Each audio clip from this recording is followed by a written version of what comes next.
So I am here with a good friend of mine, a good friend, former colleague, Thomas White, one of the greatest news readers I know in the country, and a great journalist as well. Thank you. High praise, Silla. And a voice bay as well. So Thomas, first thing I want to find out more about yourself. Tell me about your demographic, ethnic background. Just give us like a quick blurb about yourself. My name is Thomas White, and as my surname would indicate, I'm not as black as you might think I am. And I think that's already an indication of the kind of conflict or the competing sides about myself. I am essentially as black as what Silla is. I'm a dark-skinned African.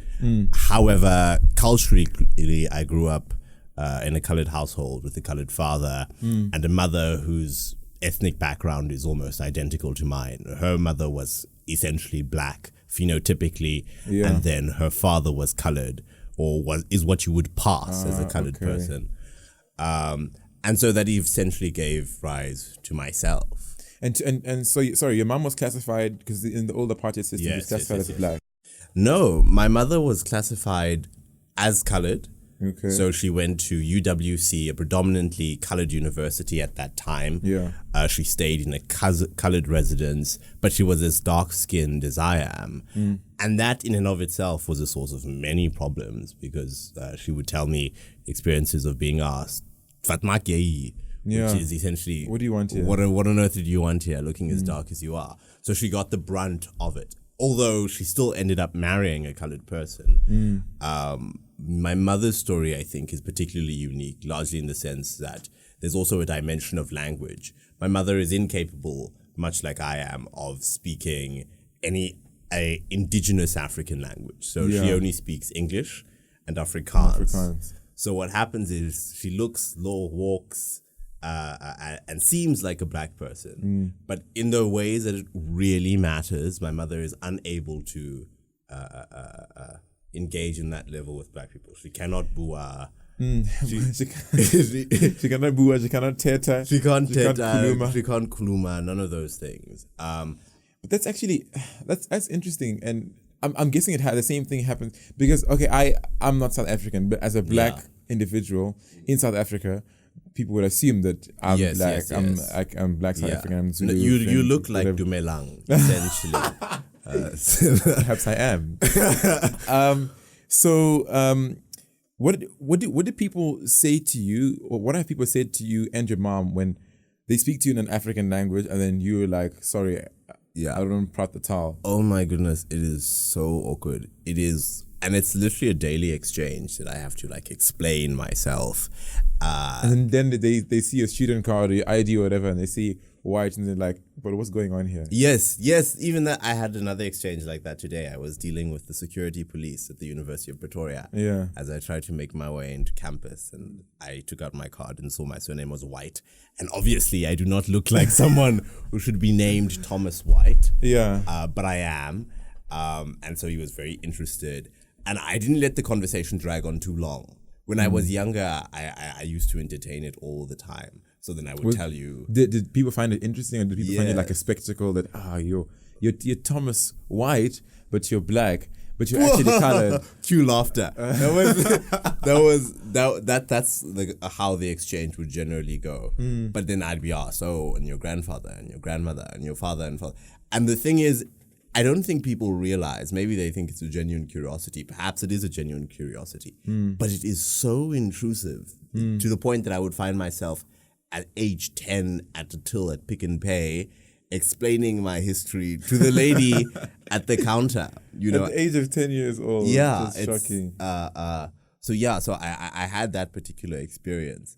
But what made things even more complicated was that I grew up in the suburbs. I grew up in Rivonia, in Johannesburg. So I was isolated in that sense already from colored people. So I could not develop a colored accent or any of those particular nuances that would make a colored person more identifiable, stereotypically.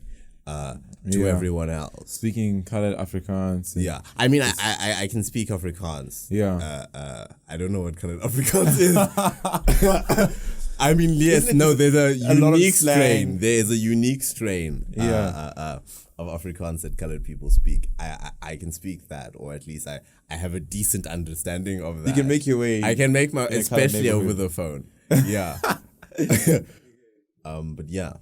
What just out of curiosity, what happens when you make a phone call? Yes. And then someone hears your voice and you say, "No, I'm Thomas White." And they're like, "Great, it's another white individual that we can accept into our space." And then you rock up there and they're like, "Oh no, so we expecting." That's happened for job interviews. Also like reservations at restaurants where we would be like, "Oh, are you the whites?" Where they ask with such an accusatory tone, "Are you the whites?"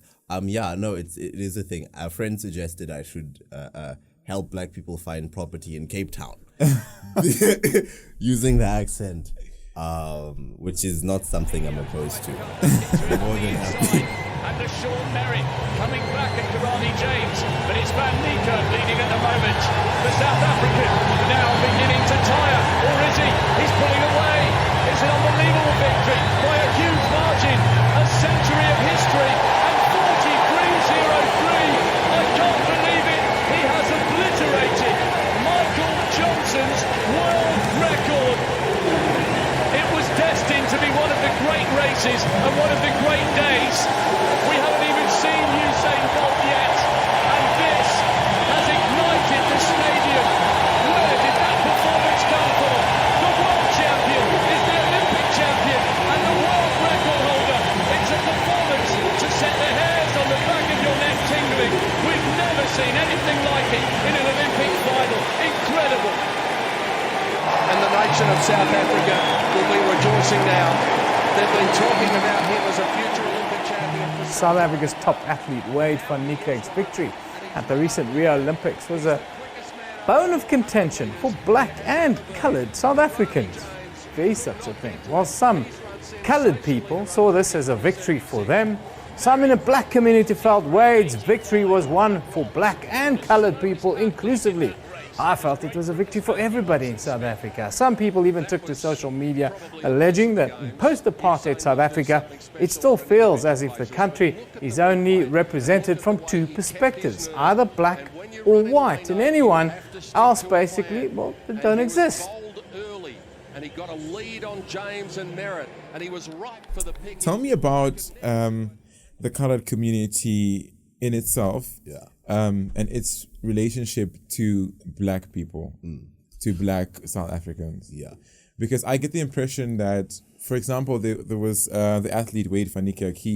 He of course smashed the Olympic record for the 400 meters. Sterling athlete, if I may say so myself. And when he won, there was hashtags that came out, hashtag Black Excellence, talking about he's a black individual. And the color community came out and said, hold up. This guy is not black, he's colored. Please put some respect on his name. Yes. And even following that, I found that the color community has a little bit of a bone of contention, and there is some friction between the colored community in South Africa and the black community in South Africa. Yeah, no, I think you're quite right in your analysis. There is definitely some friction. And I mean, today it's not that bad. The stories that I was told about that my dad told me when he was studying in Cape Town was to the point of violence. That was the nature of the conflict that would happen. One of my uncles told me about an exchange they had with black kids in a different neighborhood near Kliptown. What would happen is they would just throw stones at each other. And if you ask them why they're throwing stones, they'd say, well, we are colored and they are black. And that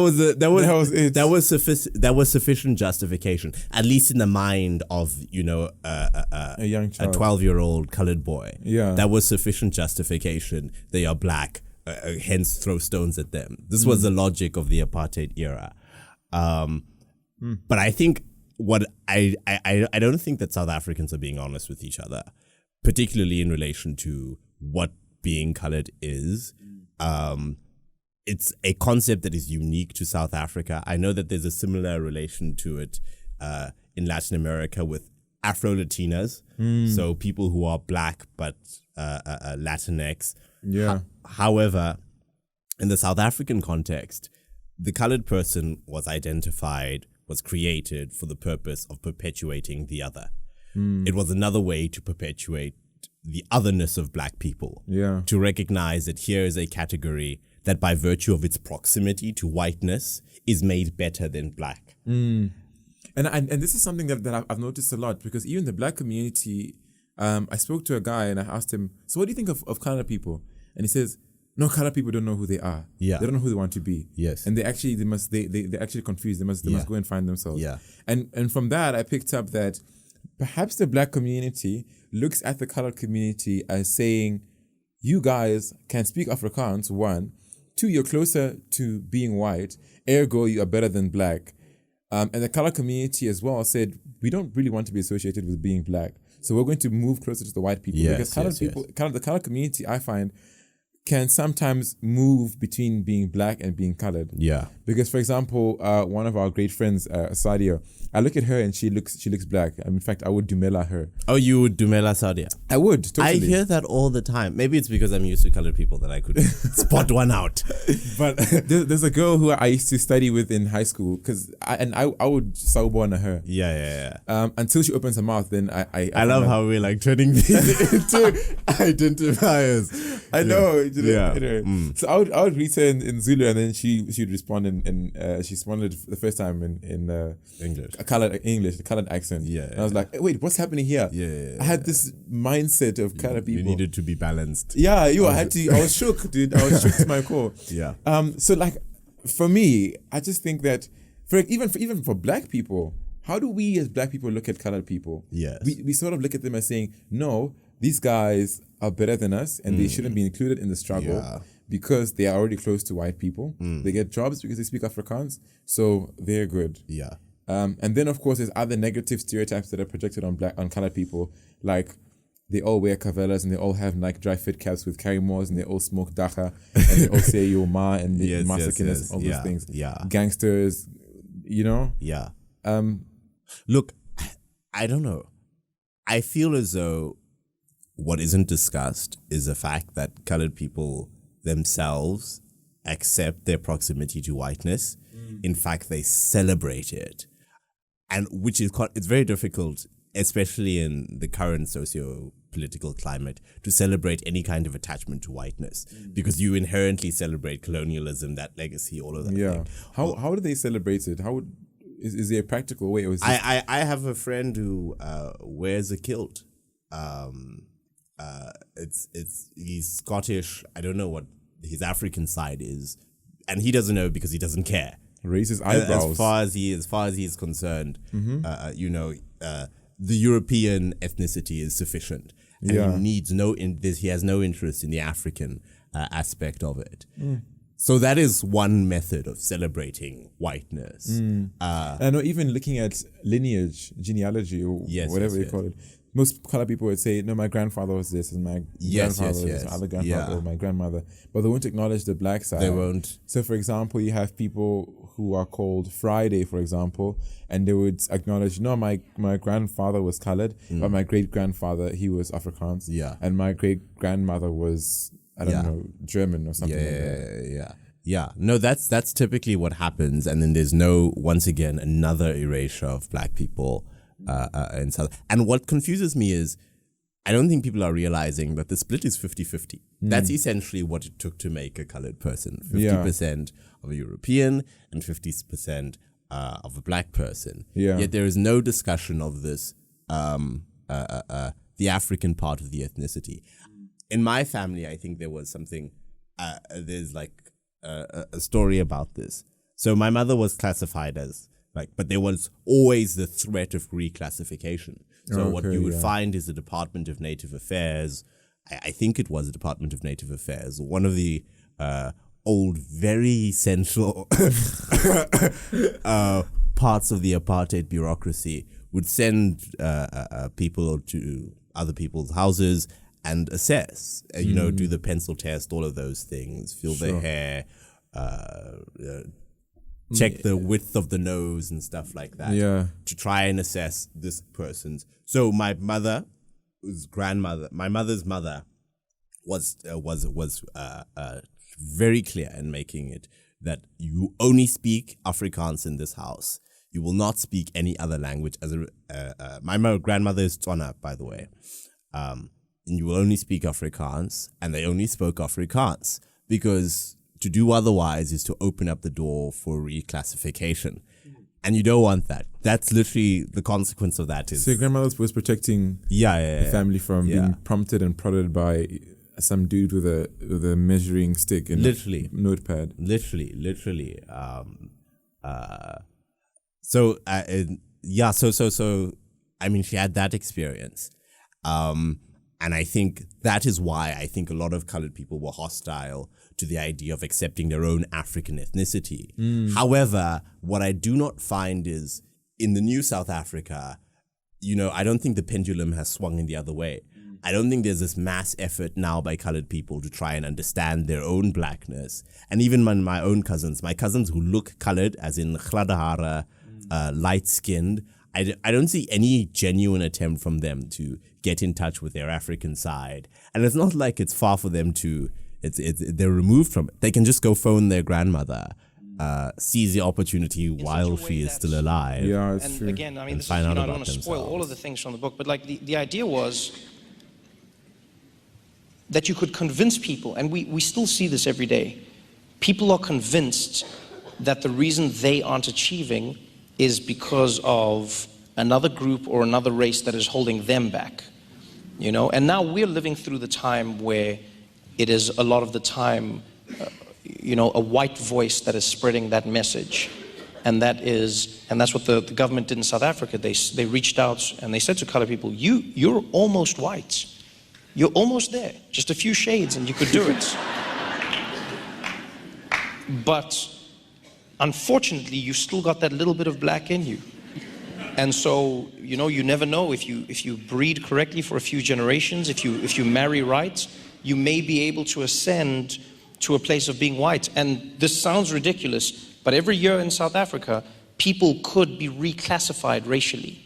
So if you were a colored person whose hair becomes straight enough and your face became light enough, you could be reclassified as a white person.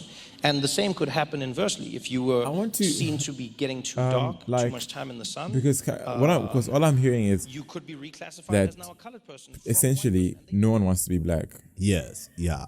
No one wants to be associated with being black and blackness. It seems like it's sort of a curse. I read Frantz Fanon's Black Masks, White Black Skins, White Masks.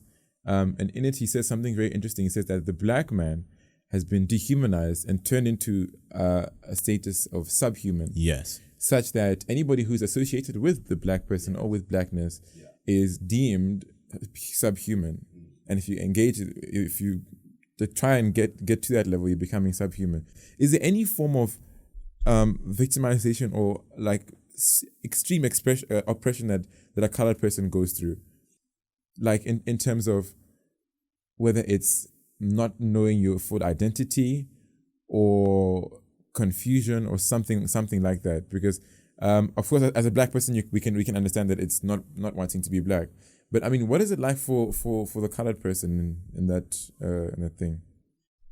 Sorry, just to come back earlier, that point that you made in relation to Fanon. There's also something that I think it's Fanon that says it. It might be Sankara, but he says, what is it? Yes, that at the very best, do not be black under any circumstances. No, be as white as you can under all circumstances, and at the very least, do not be black. That that's been the mindset. So you can migrate from anything. Yes, just don't be black. Just don't be black. At the very least, do not degrade yourself to that degree.